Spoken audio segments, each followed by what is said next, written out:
Le signé consigné avec Charles Consigny. Bonsoir Charles. Bonsoir. Face à vous ce soir, Guillaume Durand. Bonsoir. Bonsoir Guillaume. On va revenir Charles. sur ce qui se passe en commission d'enquête. La commission d'enquête sur l'audiovisuel public. Je veux bien sûr parler de la commission d'enquête parlementaire. Elle dure depuis 1 mois maintenant et c'est pas terminé. Ça dure 3 mois je crois en tout.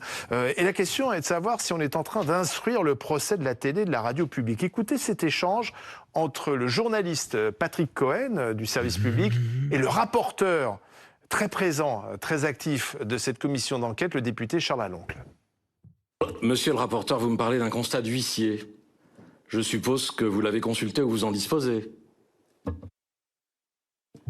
Monsieur Cohen, je vous pose les questions. Je me permets de vous demander de me répondre. Je répondrai à votre question, mais n'inversons pas les rôles. Cette fois-ci, devant la représentation nationale, vous n'êtes pas le journaliste éditorialiste qui a interrogé les invités politiques. Vous êtes là devant les Français pour répondre aux questions des représentants du peuple. C'est une commission d'enquête ou c'est un procès ? Non, mais moi, je me félicite que les députés aient un peu de pouvoir dans ce pays. On reste une démocratie. Encore heureux qu'ils puissent avoir le droit d'enquêter sur ce qui intéresse tous les Français, puisque l'audiovisuel public, c'est un bien commun. Et 4 milliards d'euros de budget. Je dois dire 4,5 milliards d'euros de budget, dont 80% viennent de financement public. Et je dois dire que je suis un peu surpris, même si j'ai cru comprendre quand même que le ton global restait courtois. Là, c'est un petit peu plus musclé avec Patrick Cohen parce qu'il a été ciblé notamment par cette vidéo du magazine L'Incorrect. Mais par exemple, j'ai regardé l'audition de Delphine Ernotte. Le président de France Télévisions. Ça reste, je trouve, respectueux de part et d'autre. On s'explique.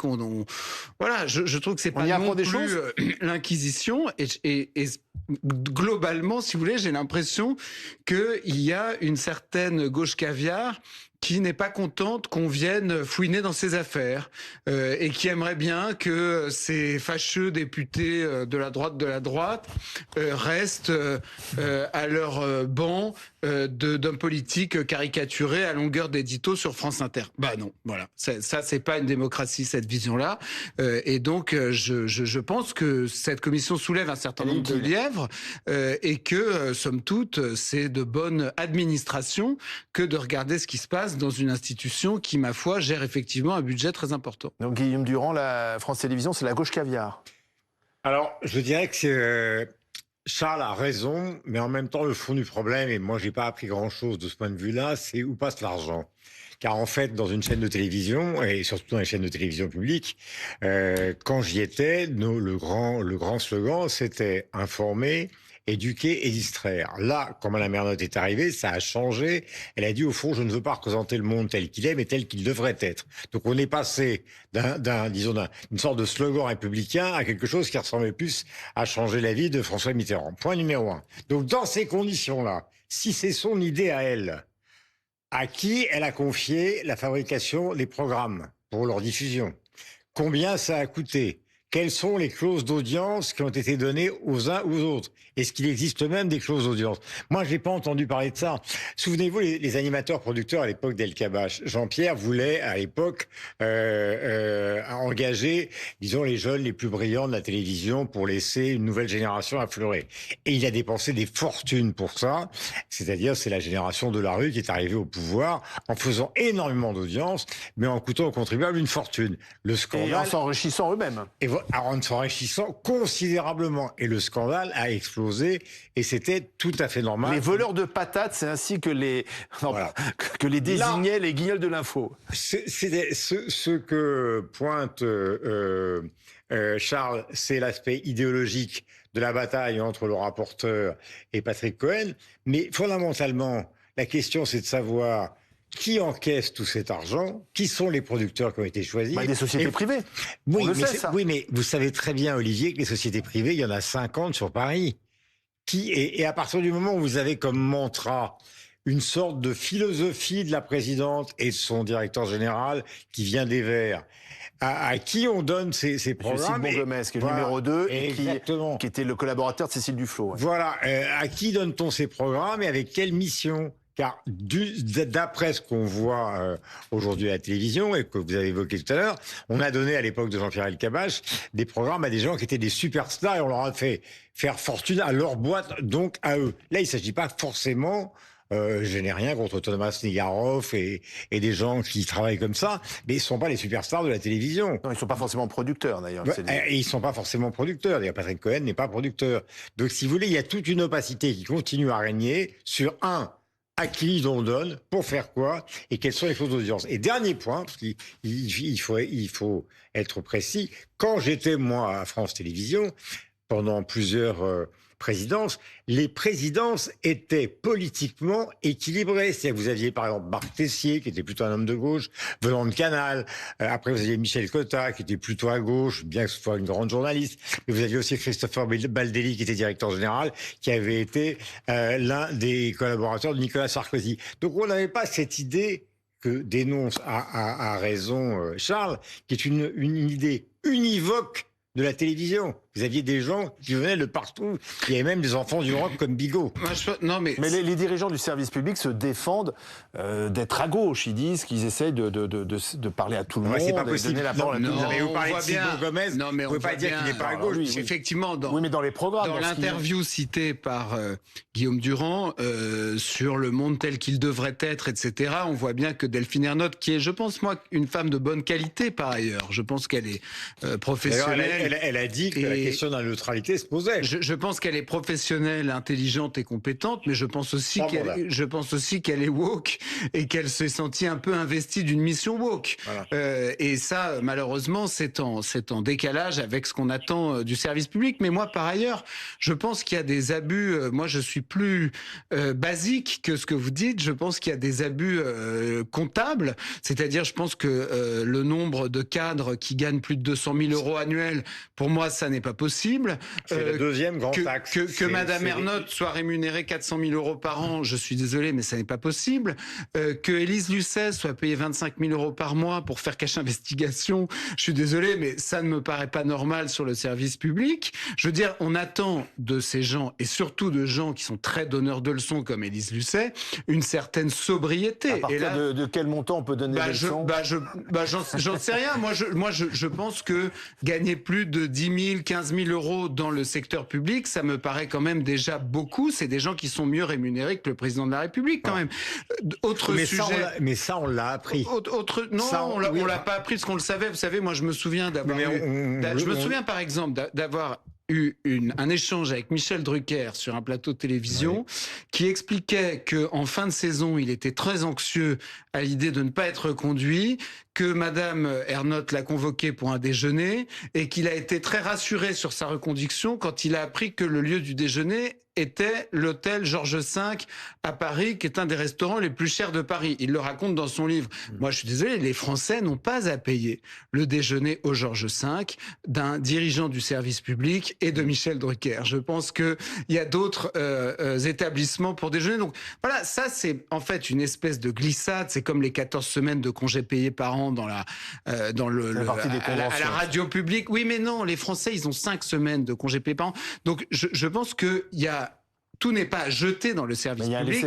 Moi, je ne veux pas les accabler, etc. Je pense qu'il y a des programmes de bonne qualité, notamment France Culture, par exemple. Je trouve que c'est exceptionnel. Il y a beaucoup de choses de bonne qualité. Il y a beaucoup de documentaires, etc. de France 2 qui sont de très grande qualité. Mais je crains qu'on soit face à une espèce de chapelle, de citadelle de la gauche caviar.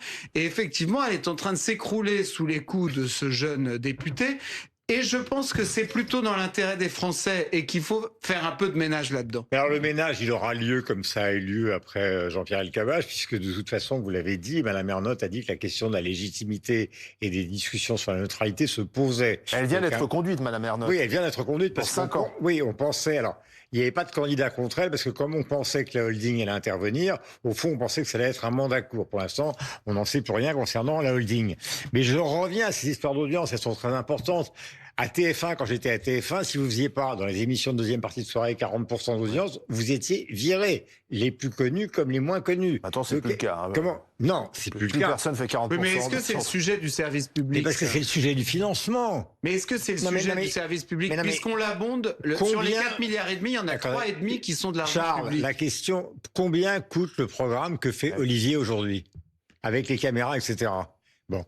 C'est une question d'argent public. C'est-à-dire que là, c'est une société privée, mais si le programme que fait Olivier aujourd'hui, avec vous, avec moi, avec des caméras bien réalisées, coûte 15 000 euros à BFM TV au groupe, c'est pas tout à fait pareil que si une émission du même type, qui est une conversation avec quelques invités autour d'une table, est facturée 150 000 euros. Vous dites que c'est surfacturé? Je n'en sais rien. Elles vont trop cher des programmes. Moi, il y a même un sujet, c'est non, avec pas 10 ça 000 que je veux dire, c'est que sur les salaires, je termine, sur les salaires, on a appris des choses que vous avez mentionnées, sur la façon dont est fabriqué le service public. On attend toujours d'avoir des informations qu'on ne connaît pas vraiment et qui comportent... Non, mais il faudrait aller plus loin. C'est-à-dire qu'il faudrait que les programmes soient remis au pot, si j'ose dire, régulièrement. C'est-à-dire que là, on attribue des programmes sur plusieurs saisons et faire régulièrement des appels d'offres pour plus de transparence. Mais par exemple, si vous voulez, jusqu'à la génération pivot, les gens étaient salariés, c'était produit en interne. Oui, mais d'ailleurs, on ne comprend pas pourquoi c'est pas produit en interne. Quasiment tout est en externe. Il y a 10 000 salariés. Parce que Charles... Qu'est-ce qu'ils font? Non, mais je vais vous le dire pourquoi ils ont changé ce système. C'était à la demande à la fois de la chaîne et à la demande de l'État, c'est pour mettre fin à des monopoles, c'est-à-dire des gens qui pouvaient rester là pendant des années parce qu'ils étaient salariés. Qu'on avait le cas pivot est un cas emblématique. Les présentateurs, vous voulez dire? Oui, mais le reste, c'est des contrats de saison. Pas que les présentateurs, tout le monde. C'est des contrats de saison, donc si vous voulez arrêter une émission, vous l'arrêtez, vous n'avez pas besoin de licencier. Mais moi, je suis désolé. Sauf que ce sont des émissions qui restent en place pendant des années. Moi, je ne vois pas d'abord pourquoi on a besoin de sous-traitants quand on a une équipe de 10 000 personnes. Je suis désolé, moi, si j'avais 10 000 salariés sous mes ordres, je pense que j'arriverais à faire 2-3 émissions sans avoir besoin de recourir à des boîtes de production privées, premièrement. Et deuxièmement... S'ils ne le font pas, c'est qu'ils considèrent que justement, ils ne peuvent pas le faire. Ça, c'est comme les cabinets de conseil. Oui, mais je suis d'accord, mais c'est commandé par le gouvernement. Je veux dire, oui, c'est comme ça depuis les années 80. Dans ces cas-là, il faut virer 9 000 personnes sur les 10 000 et on fait tourner la boîte avec 1 000 personnes. Alors, bonne chance, Charles. Si on a recours, mais non, mais pas président de France Télévisions dans les années qui viennent. Mais c'est l'argent des Français quand même.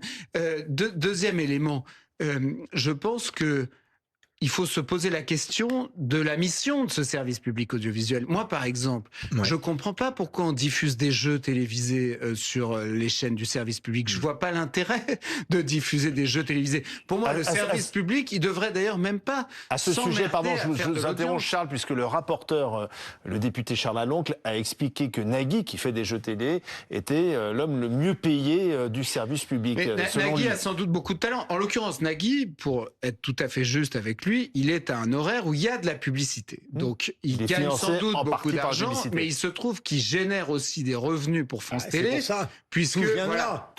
Oui, mais avoir d'ailleurs, il faudrait faire le ratio entre ce que rapportent les bandeaux de publicité avant et après son émission et ce que coûte son émission, pour être sûr déjà que France Télévisions y gagne dans l'histoire. Il faut que France Télévisions fasse une marge là-dessus, sinon ça sert à rien. Ouais. Mais France Télé fait une marge et c'est grâce à cette marge qu'ils peuvent financer des programmes plus ambitieux qui font moins d'audience. Sauf que sur les 4,5 milliards de budget, il y a qu'1 milliard de recettes et encore je demande à voir, et il y a au minimum 3,5 milliards qui sont de la dotation publique. Moi je pense que il faut arrêter ce truc. Il faut 2 chaînes publiques. Il faut privatiser France Télé Sauf 2 chaînes. Moi, je trouve qu'il faudrait garder 2 chaînes. Une chaîne pour l'actualité politique, l'histoire, la culture. Une chaîne pour les régions, France 3, régions, etc. Et ne pas leur donner d'exigences d'audience. D'accord avec ça, Guillaume? D'accord avec ça, il faudrait réduire le périmètre? Non, mais ça, réduire le périmètre, je pense que d'une certaine manière, il a raison. Il y a beaucoup de gens qui réfléchissent.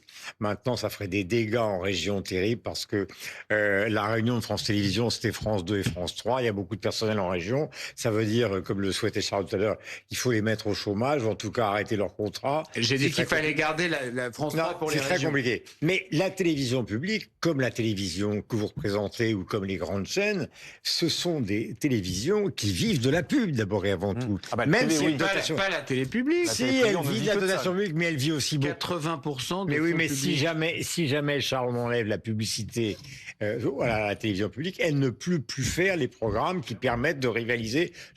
Sortons des programmes qui sont les talk-shows. Mais les séries deviennent infinançables. Les séries deviennent infinançables. Mais si. Mais je suis pas sûr, puisque sur les 4,5 milliards d'euros de budget, il y a 80% de financement public. Oui. Il suffit de réduire le coût de France Télévisions d'1 milliard, vous gardez les financements publics, je pense qu'on peut les réduire aussi, et vous pouvez financer des fictions. Et de toute façon, on n'est pas obligé non plus de financer de manière industrielle des fictions que personne ne regarde. Moi, je veux bien l'exception culturelle, etc. Mais à un moment donné, elle a bon dos, on peut rationaliser. Je voudrais qu'on revienne à l'origine de cette commission d'enquête. Il y a cette fameuse vidéo volée où on y voit deux confrères, Patrick Cohen et Thomas Legrand, discuter avec des responsables socialistes. Et ils s'en sont défendus devant la commission, à la fois Thomas Legrand et Patrick Cohen. Écoutez. Je vous invite, mesdames et messieurs les députés, à vous remémorer votre dernier café avec des journalistes et à vous demander ce qu'aurait pu donner le fait qu'il soit filmé à votre insu et monté avec une intention de nuire avant d'être livré à une chaîne de télévision qui en fera ses choux gras pendant plusieurs jours. Vous voulez une autocritique ? Vous voulez que je fasse une autocritique à la soviétique ? Oh, mais enfin, c'est quand même assez hallucinant. L'espionnage déguisé en journalisme est appelé à prospérer sur les antennes du groupe Bolloré. À la première vidéo, on pouvait croire au hasard. Ici, on découvre un système, avec des méthodes de barbouze dont Pascal Praud s'est enorgueilli avant-hier en ouvrant son émission sur CNews. Voilà, alors ils se sont défendus. Qu'est-ce que vous en pensez, Guillaume Durand ? Vous avez déjà déjeuné, pris des cafés avec des politiques ? C'est mon métier, ou vous voulez que je trouve des informations ? Je ne vais pas les trouver dans les poubelles ou sur Internet, les informations pour savoir comment on va sortir de l'affaire budgétaire. Vous ne pouvez les avoir que si vous appelez le Premier ministre ou ses conseillers. Autrement, et les responsables des différents partis politiques. Donc, ça fait partie du métier. Tout dépend de ce qu'on raconte dans ces discussions. Alors après, dans ces conversations, elles peuvent être professionnelles, elles peuvent être idéologiques. Tout le monde a eu un mélange des deux. Et donc là, il est évident que ça paraît à peu près... Enfin, ça paraît surtout choquant sur les propos de Thomas Legrand sur Rachida Dati. Parce que c'était mon bazooka pour Dati. Évidemment, c'est inacceptable. Après, on est dans une période qui me rappelle 81, qui est particulière, qui est une période qu'on n'a pas connue entre 81 et aujourd'hui, où il y a une énorme tension politique dans le pays, et où les chaînes de télévision se sont radicalisées. Et il est vrai qu'aujourd'hui, entre d'un côté le groupe Bolloré et de l'autre côté une partie du service public, on revient à ce qui s'est passé dans les années 80, précédant l'arrivée de la gauche, où vous aviez effectivement, à l'intérieur de toutes les chaînes et à l'intérieur de toutes les rédactions, les radios, les journaux, une violence considérable qui a amené le jour du 10 mai 81 au limogeage de la plupart des patrons de chaînes de télévision. Donc c'est la première fois, si vous voulez, qu'on se retrouve dans une situation aussi conflictuelle et qui aboutit justement à ce qu'on vient de voir maintenant. Sur le fond, Legrand, il a raison et tort. C'est-à-dire qu'il a raison de dire on déjeune, il a tort de dire on va se faire Dati. C'est-à-dire que même... et c'est non seulement... et là, je reprends un peu ce que disait Charles. C'est non seulement pas normal, mais en plus pour les gens qui voudraient voter pour Dati, c'est même carrément scandaleux. Parce qu'ils se disent forcément ce type est payé avec l'argent du service public et son seul objectif, c'est de dézinguer une candidate de droite. Charles, non, moi, par principe, je n'aime pas les captations de propos privés et les diffusions de propos privés. Toujours est-il que sur le service public, on s'en est fait une spécialité en réalité, au nom de l'investigation. Alors parfois c'est très utile, c'est nécessaire pour les démocraties. C'est pour ça d'ailleurs que juridiquement parlant, les violations de vie privée sont couvertes. Beaucoup d'affaires judiciaires démarrent avec des conversations enregistrées, l'affaire Bettencourt, l'affaire Cahuzac aussi. Mais tout à fait. Ce que dit la jurisprudence, pardon de faire mon geste une seconde, c'est que les violations de vie privée sont admises dès lors qu'elles participent d'un débat d'intérêt général, qu'elles nourrissent la légitime information du public. Donc, en l'occurrence, je suis navré pour messieurs Legrand et Cohen, mais je pense qu'il n'aurait aucun succès devant un tribunal impartial s'agissant de cette vidéo qui, à mon sens, participe d'un débat d'intérêt général et je les trouve un peu gonflés. D'ailleurs, je crois qu'il y a des vidéos de Patrick Cohen qui sont sorties, des éditos qu'il a pu prononcer dans les médias où il légitimait la captation d'images privées au nom justement à propos de Laurent Wauquiez. De l'information du public, à propos de Laurent Wauquiez, absolument. Donc moi, je crois que ce à quoi nous assistons, en réalité, c'est pour ça que ça les met dans cet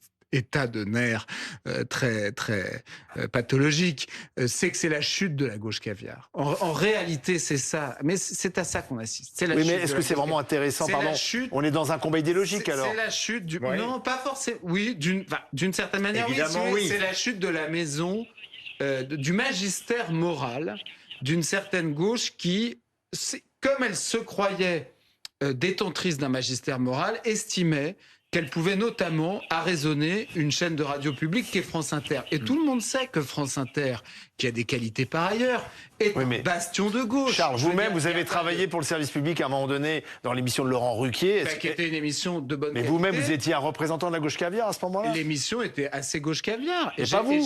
Non, mais j'étais d'ailleurs là pour le pluralisme. Ah bah, donc ça existe alors, le pluralisme à France Télé. Parce que c'était la volonté de Ruquier d'assurer du pluralisme. Et c'est d'ailleurs Laurent Ruquier qui, le premier, a donné une forte audience à Éric Zemmour. Donc il avait le sens du pluralisme. Je pense que c'est pas le cas forcément partout. Et que globalement, si vous additionnez un certain nombre de médias, vous aviez un magistère de la gauche caviar. Et je pense que ce qu'ils ont du mal à encaisser, c'est qu'aujourd'hui, ce magistère tombe.